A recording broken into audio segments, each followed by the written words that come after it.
Halo sahabat Hermina, selamat siang. Dengan saya Pramadio, kembali lagi di acara Hermina Podcast. Topik siang hari ini kita akan membahas tentang kasus penyebab kematian wanita tertinggi di Indonesia. Nah, kira-kira kasusnya kasus apa nih? Nah, kita mengundangnya dengan Dokter Marihot. Dokter Marihot Pasaribu, spesialis obstetrik ginekologi, subspesialis ginekologi onkologi. Nah, karena narasumbernya adalah Dokter Marihot, tentu pasti masalahnya adalah di bidang obstetrik dan ginekologi. Ya, betul. Jadi kasus penyebab kematian tertinggi wanita di Indonesia adalah penyebabnya kanker serviks. Kita sapa dulu narasumber kita ya. Gitu. Selamat siang Dokter Marihot. Selamat siang Dokter Pram. Iya dok. Jadi dok, kita siang hari ini bahas sedikit dok tentang kasus yang tadi saya sempat singgung itu ya dok, penyebab kematian wanita tertinggi di Indonesia, yaitu kanker serviks. Jadi sebetulnya apa sih dok kanker serviks itu dok? Terima kasih Dokter Pram. Halo sahabat Hermina. Jadi kanker serviks itu adalah kanker yang ada di mulut rahim nih Dokter Pram. Karena kandungan itu kan ada kandungan yang di dalam perut, terus nanti ada yang mulut rahim yang di luar yang menghubungkan, kita bilang itu menghubungkan jalan lahir, liang vagina, jadi tempat bersetubuh, kemudian sperma ketemunya masuk dari situ. Nah, itu ada namanya mulut rahim. Nah, kankernya terjadi di situ. Jadi bukan di badan kandungannya, rahimnya, tapi di mulut rahim yang bagian luar. Itulah yang disebut dengan kanker serviks. Baik dokter, kira-kira faktor risikonya apa aja ya dok ya? Siapa saja ya yang lebih berisiko untuk terkena kanker serviks tersebut dokter Marihot? Ya, kalau faktor risikonya paling banyak sebenarnya pertama, melakukan hubungan seksual di usia dini. Melakukan hubungan seksual di usia dini, kemudian melahirkan di usia dini, atau multi partner seksual, jadi berganti-ganti pasangan seksual, kemudian termasuk baru kebiasaan hidup yang tidak sehat, merokok, minum-minum keras, baru kemudian ada juga memang yang menyebutkan oleh karena pemakaian kontrasepsi hormonal tapi yang lebih dari 10 tahun. Ini adalah faktor risiko. Tetapi memang penyebabnya adalah adanya infeksi human papilloma virus. Jadi kalau tidak ada infeksi, ada faktor risiko nggak terjadi kanker serviks. Tetapi ketika faktor risiko ini ada infeksi HPV, ini yang akan menyebabkan kanker serviks. Gitu dokter Pram. Baik, berarti perlu dibedakan ya dok ya antara faktor risiko dengan penyebabnya secara spesifik ya. Betul. Nah, jika telah terinfeksi virus HPV tersebut tadi dok, apakah kanker serviks ini pada awalnya memberikan gejala dok? Gejala pada awal-awal infeksi tidak ada dokter Pram. Jadi tidak ada yang khas nih, ini udah mulai terinfeksi HPV, itu nggak ada. Kenapa? Karena memang hampir 90% wanita itu akan terinfeksi HPV. Tapi dari 90% ini nanti 80% hilang sendiri. Jadi hanya 10% yang tetap terinfeksi. Ini yang kita sebut persisten. Jadi misalnya kan dia ganti hubungan seksual lagi, kan numpuk lagi HPV-nya. Jadi semakin lama bertahan, semakin banyak di mulut rahimnya. Nah, sebagian hilang, tapi sebagian tetap menetap di mulut rahim. Nah, kalau lebih dari 2 tahun, ini akan berisiko menyebabkan perubahan. Dia menginfeksi mulut rahim, menyebabkan perubahan sel-sel mulut rahim itu dari namanya prekanser. Jadi sebelum kanker ada namanya prekanser. Dari lesi prekanser, kemudian nanti berjalan seiring waktu menjadi kanker. Dan salah satu keunikannya kanserian ini adalah dia sebelum menjadi kanker serviks, dari sejak terinfeksi itu butuh waktu yang lama, 2-10 tahun. Jadi ada kesempatan untuk mengetahui. Tetapi apakah ada gejala-gejala ketika baru terinfeksi? Tidak ada. Cuma memang selama ini yang sering menjadi keluhan awal adalah keputihan yang berulang. Keputihan yang berulang itu sudah dibolak-balik diobati, nanti muncul lagi 3 bulan, muncul lagi 6 bulan, diobati lagi. Atau nanti ada flek-flek perdarahan setelah berhubungan seksual. Ini gejala yang paling sering. Tapi nanti kalau sudah datang dengan gejala misalnya susah buang air besar, nyeri yang hebat, perdarahan yang banyak, ini biasanya udah stadium lanjut, jadi udah stadium yang lebih berat ataupun yang lebih berat lah begitu, karena dia sudah mungkin mengenai ke kanan kiri atas bawah sehingga menyebabkan keluhan nyeri tersebut. Itu Dokter Prof. Baik, terima kasih penjelasannya Dokter Marihot. Jadi memang sahabat Hermina, pada awalnya kanker serviks ini gejalanya tidak spesifik, dan bahkan dijelaskan oleh Dokter Marihot ada butuh waktu sampai memberikan gejala yang tahu-tahu sudah menjadi gejala yang berat. Nah, tentu kita tidak berharap gejalanya langsung muncul yang berat. Jadi kita tidak berharap mengetahuinya ketika udah berat. Kira-kira bisa nggak ya dok ya, di screening dulu deh dok sebelum tahu tiba-tiba udah stadiumnya berat. Ada nggak ya dok ya? Iya betul Dokter Pram.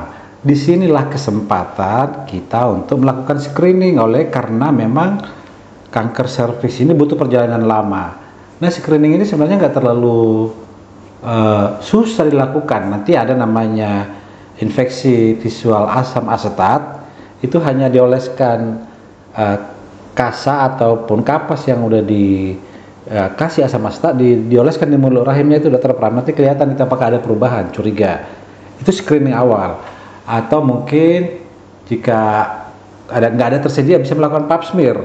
Pap smear nanti akan dilihat apusan dari mulut rahim, itu dikirim ke laboratorium, nanti akan diperiksa apakah ada perubahan daripada sel-sel mulut rahim. Atau nanti bisa juga melakukan pemeriksaan apakah terinfeksi HPV.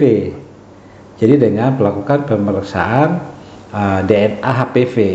Jadi nanti akan diambil dari mulut rahim, dikirim sampelnya, akan dilihat apakah ada protein daripada HPV DNA. Itu membuktikan apakah sudah pernah terinfeksi HPV DNA itu Dokter Pram. Jadi kesempatan untuk melakukan screening itu sangat besar sekali. Oleh karena itu sangat dianjurkan untuk setiap wanita yang sudah berhubungan seksual minimal 3 tahun untuk melakukan screening tersebut. Begitu Dokter Pram. Baik dokter. Jadi seperti itu sahabat Hermina. Ternyata ada ya langkah-langkahnya untuk screening awal terlebih dahulu. Jadi tidak perlu khawatir. Dapat dilakukan screening awal terlebih dahulu. Kira-kira siapa aja dok ya yang harus ya, yang berpotensi untuk dilakukan screening tersebut ya dok? Dan baiknya berapa lama sekali ya dok untuk dilakukan screeningnya dok? Ya, sahabat Hermina, jadi sebenarnya yang paling disarankan untuk melakukan screening ya, yang pasti sudah melakukan hubungan seksual. Jadi kenapa? Karena memang trauma atau kejadiannya itu di mulut rahim tempat hubungan seksual. Jadi yang sudah minimal 3 tahun melakukan hubungan seksual disarankan untuk melakukan pap smear. Waktunya kapan? Kalau sudah melakukan pap smear itu nanti tergantung hasilnya pas pemeriksaan pertama. Kalau ternyata hasilnya tidak ada yang dicurigai, itu bisa diperpanjang sekali 3 tahun atau sekali 5 tahun. Nah di situ. Jadi nggak terlalu sering sebenarnya dilakukan pemeriksaan itu Dokter Pram. Cukup waktunya, nggak terlalu nggak setiap tahun, nggak harus, tidak. Tapi tergantung hasilnya saat pemeriksaan pertama. Jadi tapi jika hasilnya normal, nanti pap smear-nya bisa diulang 3 tahun atau 5 tahun. Demikian. Baik dokter. Lalu kira-kira nih dok, ada nggak ya dok ya yang dapat sahabat Hermina lakukan untuk mencegah terjadinya kanker serviks tersebut dok? Ya, kalau untuk pencegahan sebenarnya disarankan kalau belum berhubungan seksual. Jadi program pemerintah sekarang kan ada namanya vaksinasi HPV untuk anak usia 11 sampai 12 tahun. Tapi itu kan terbatas, memang limited. Nah itu cuma diberikan 1 kali vaksin. Tapi misalnya nih, itu kan program baru berjalan sekarang. Kalau yang sebelum-sebelumnya, apakah kalau sudah terinfeksi HPV bisa? Bisa, tapi lakukan dulu pemeriksaan. Kalau HPV-nya negatif, kemudian dilihat di mulut rahimnya tidak ada masalah, lakukan vaksin pada orang dewasa. vaksin yang tersedia itu ada berbagai jenis. Apakah memang, pemberian vaksinnya itu gimana dok? Ada yang 1 kali kah, 2 kali kah, 3 kali kah? Sekarang direkomendasikan itu bisa 2 kali. Walaupun mungkin sediaan di pasaran ada yang tersedia mesti 3 kali. Nah itu. Jadi kalau sudah menikah, sudah berhubungan seksual, untuk mencegahnya, lakukan dulu pemeriksaan dasar untuk menyingkirkan apakah ada kelainan di mulut rahimnya. Kalau normal, kemudian diperiksa HPV DNA-nya negatif, boleh melakukan vaksinasi. Ada situ untuk pencegahannya. Baru kemudian, ya kalau memang sudah berjalan sekian lama, ya bisa melakukan tadi screening dengan pap smear, IVA ataupun pemeriksaan HPV DNA. Wah, baik dokter, terima kasih. Penjelasannya sudah sangat lengkap sekali dok. Jadi sahabat Hermina, yang disampaikan oleh narasumber kita tadi, oleh Dr. Marihot, itu cukup banyak menjelaskan. Juga dijelaskan juga bahwa kanker serviks ini ternyata dapat di screening ya sahabat Hermina, juga dapat dilakukan vaksin dan pencegahan. Sehingga sesuai dengan program pemerintah, kita berupaya bersama-sama untuk menurunkan angka kejadian agar kanker serviks ini tidak lagi menjadi penyebab kematian wanita tertinggi nomor 1 di Indonesia. Karena pencegahannya banyak, screeningnya juga dapat dilakukan di berbagai fasilitas kesehatan. Nah, terkait hal tersebut, sahabat Hermina yang ingin berkonsultasi dengan Dr. Marihot dapat mengunjungi Rumah Sakit Hermina Grand Wisata dengan jadwal praktik di hari Senin, Rabu, dan Jumat di pukul 10 sampai 13 siang. Seperti itu. Nah, teman-teman sahabat Hermina yang ingin melakukan pendaftaran, untuk sementara aplikasi mobile apps Hermina belum dapat digunakan. Sehingga teman-teman dapat mendaftar dengan menggunakan website Hermina, dengan menggunakan nomor telepon, atau dengan menggunakan WhatsApp kami. Seperti itu. Terima kasih banyak atas penjelasannya Dr. Marihot di siang hari ini. Semoga dapat memberikan pencerahan dan penjelasan nih bagi rekan-rekan pendengar sahabat Hermina, biar nggak lagi khawatir atau takut ya dok terkait keadaan demikian. Dari Dr. Marihot ada lagi yang ingin disampaikan di bagian penutup mungkin dok? Ya, jadi untuk sahabat Hermina di pemeriksaan screening itu nggak usah takut, karena memang itu mudah dilakukan dan itu perlu untuk mendeteksi dini untuk namanya lesi precancer dan supaya tidak berkembang menjadi kanker serviks.